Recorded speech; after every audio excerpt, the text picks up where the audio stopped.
কোরবানির রশি পর্যন্ত ব্যবহার করা যাবে না।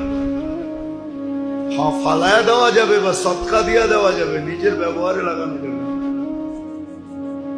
চামড়া ব্যবহার করতে পারেন আপনি প্রসেসিং করে, কোনো নিষেধ নেই চামড়া, কিন্তু বিক্রি করে টাকা নিজে খেতে পারবেন না,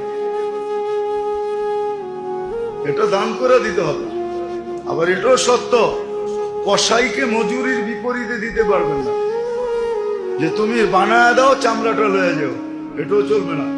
বা তোমাকে 5 কেজি গোস্ত দিয়ে দেবো, এটাও চলবে না। বিনিময়ে কিচ্ছু দেওয়া চলবে না, রশি পর্যন্ত দেওয়া চলবে না।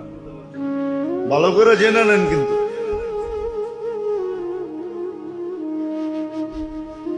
কুরবানির চামড়া আপনি ইচ্ছা করলে ব্যবহার করতে পারেন, প্রসেসিং করেন, ব্যবহার করেন।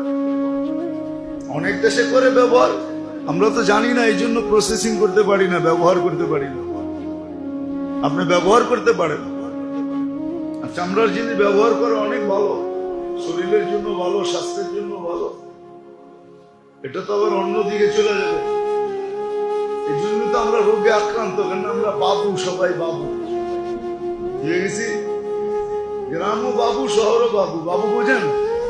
হ্যাঁ, ঘরেও স্যান্ডেল পায়ে দিয়ে হাঁটে, অথচ নিজে মাটির দিকে তৈরি। কোন আর্থিং এর যোগাযোগ আমাদের যুগের পর যুগ আমাদের শরীরের সাথে নেই।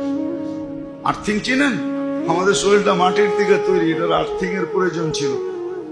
কোনো আর্থিং নেই, এটা আবার আলাদা কোনোদিন মনে হইলে বলবো না। এটার উপরে এখন রিসার্চ চলতেছে, ক্লিনিক পর্যন্ত খুলে গেছে আর্থিং এর চিকিৎসা। আর্থিং দিয়ে চিকিৎসা, আমাদের আর্থিং নেই, শরীরে আর্থিং পায়। আগের যুগের মানুষ স্যান্ডেল পায়ে দিতেন, হ্যাঁ, বিয়ে শাদিতে গেলে পায়ে দিতেন, বাকি সারাদিন খালি পায়ে হাঁটতেন। হ্যাঁ, বুড়া হয়েও জোয়ানের মতো চলতেন। আর এখন জোয়ান হয়েও বুড়ার মতো চলে। জোয়ান দেখবেন চেয়ারে বয়ে নামাজ পড়ে, কি কমর চলে না। এখনই যদি কমর না চলে, 20 বছর পরে কি চলবো? তখন তো কবরও চলবো না মনে হয়। আর্থিক পায় না, চামড়া ব্যবহার করতে পারে না, প্রসেসিং করা।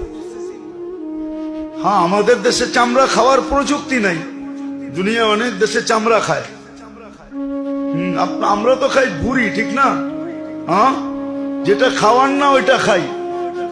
চামড়া কিন্তু বুড়ির চেয়ে